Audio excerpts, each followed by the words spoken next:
Gök kubbe çatlamasın, yağız yer delinmesin.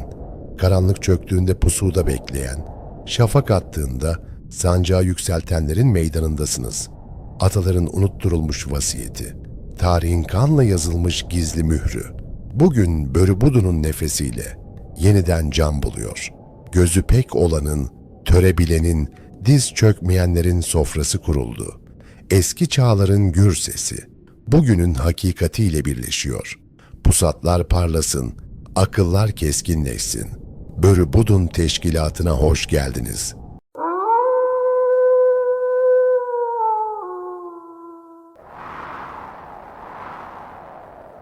Bir konuk olarak geldi. Bir Hakan olarak hükmetti. Adı gölgelendi. Ama kılıcı hiç körelmedi. Babasının en uzağında, bozkırın en derininde bir dünya kurdu. Altın Orda'nın tohumunu, Kıpçak'ın bağrına kendi elleriyle ekti. Adı Cuci'dir. O, Cengiz'in sırrı, Avrasya'nın ebedi muhafızıdır. Kaderin rüzgarıyla savrulan ama kökünü taşa vuran bir yiğidin vaktidir. Gece yarısı, Merkit atlıları fırtına gibi obaya daldı. Cengiz Han'ın genç karısı Börte, kanlı bir baskının ardından kaçırıldı. Börte, aylarca Merkitlerin elinde esaret altında kaldı. Bu süreç, tüm Moğol tarihinin en karanlık ve en çok tartışılan dönemi olarak kayda geçti. Temuçin karısını kurtardığında, Börte hamileydi. Bu gebelik, gelecekteki tüm taht kavgalarının ve bir prensin yüreğindeki o sönmez sızının başlangıcıydı. Yolda, bir göç esnasında doğdu.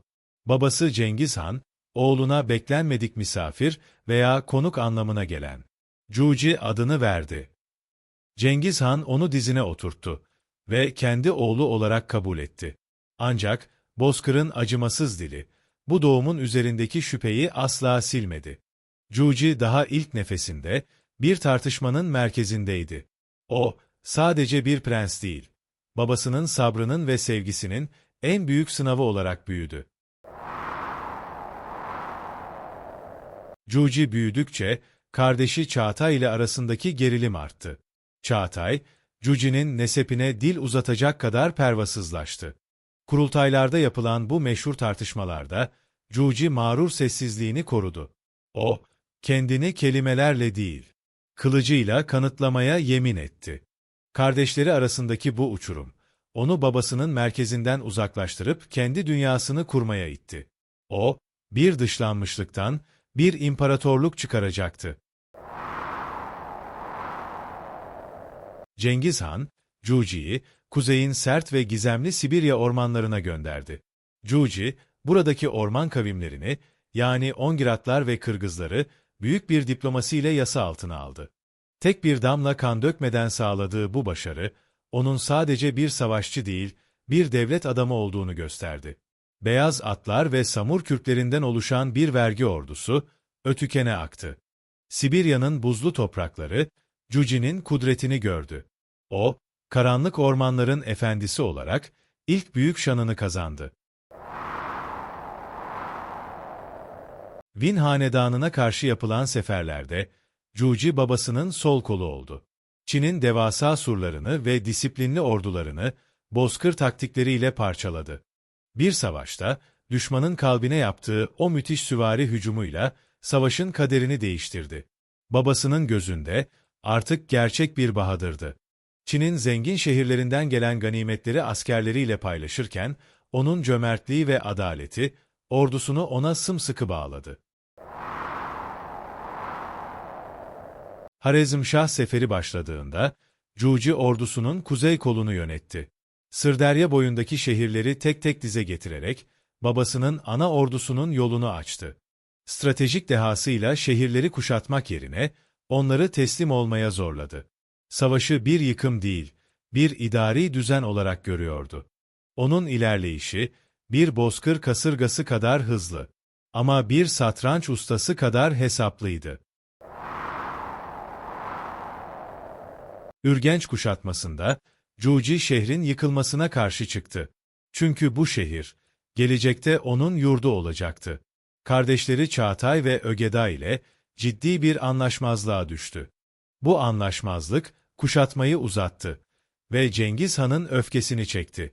Cuci şehrin sanatını ve ticaretini korumak isterken, kardeşleri sadece intikam peşindeydi.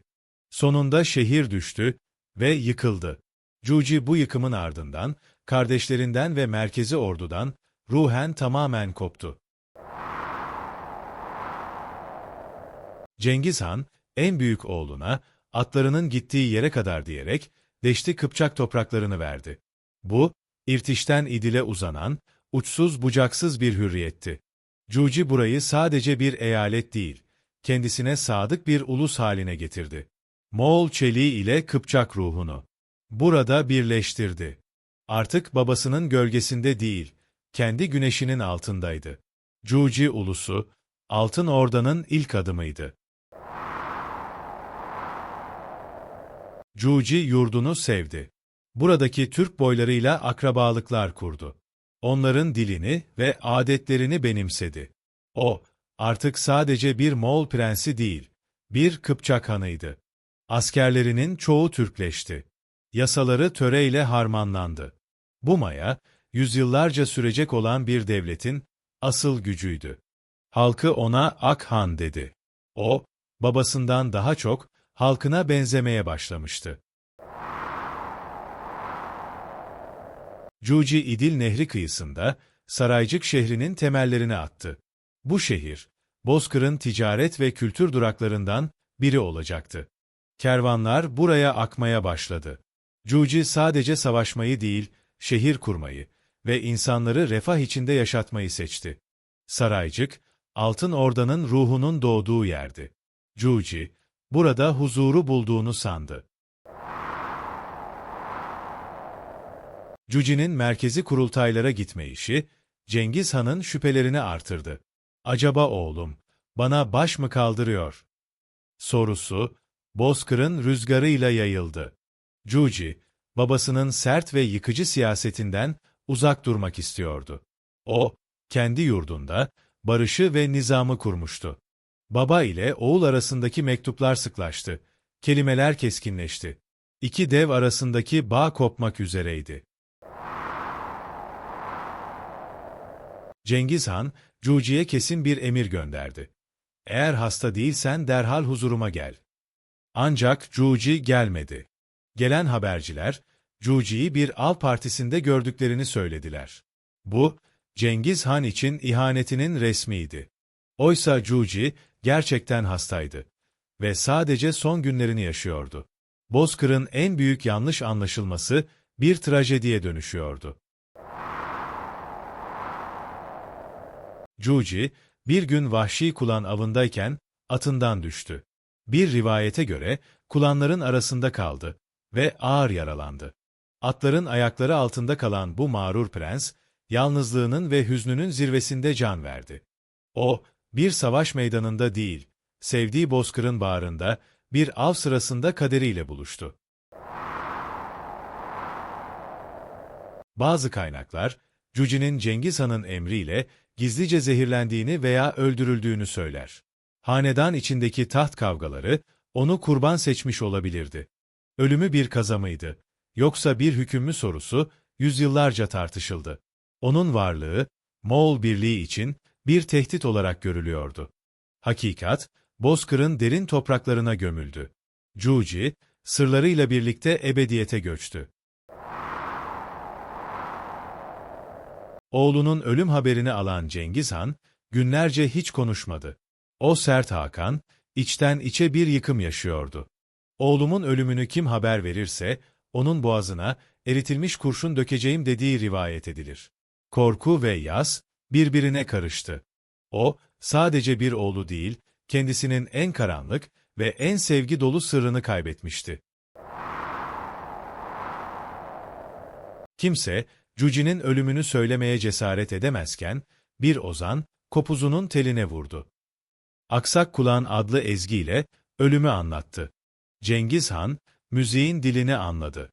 Kopuzun ağlıyor, Cuci ölmüş olmalı dedi. Ozanın canı bağışlandı. Çünkü haberi insan değil, enstrüman vermişti.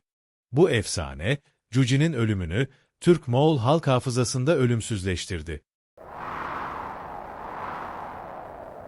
Cuci'nin ölümünden sonra yerine oğlu Batu geçti. Batu, babasının kurduğu temeli Avrupa'nın derinliklerine taşıdı. Altın Orda, Batu'nun ellerinde dünya devi oldu.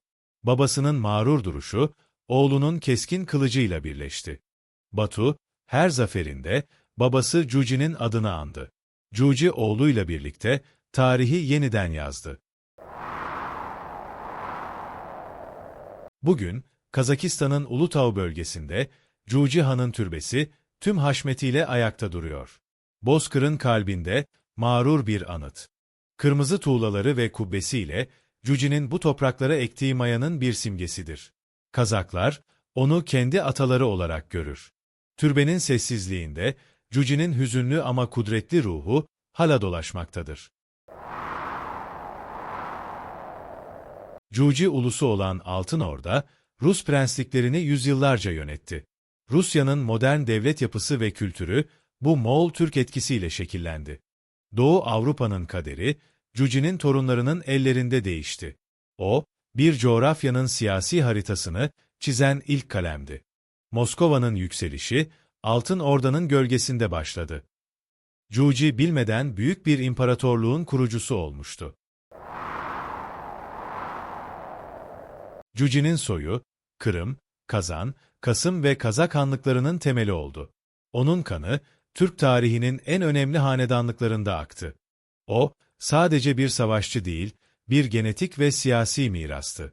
Cuci soyundan gelmek, Bozkır'da hükümdarlığın en büyük şartı sayıldı.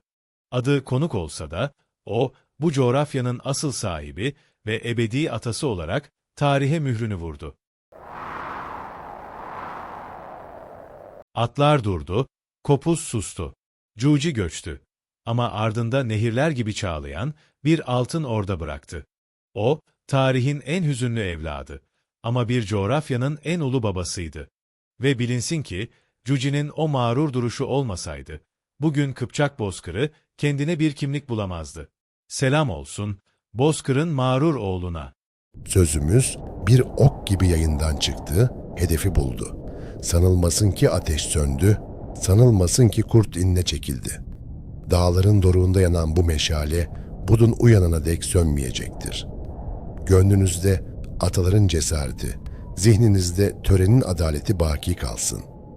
Bir sonraki kurultaya dek izimiz sürülmeye, sesimiz yankılanmaya devam edecek. Gök Tengri Türk'ü korusun. Kutlu kalın, börü budunu takipte kalın.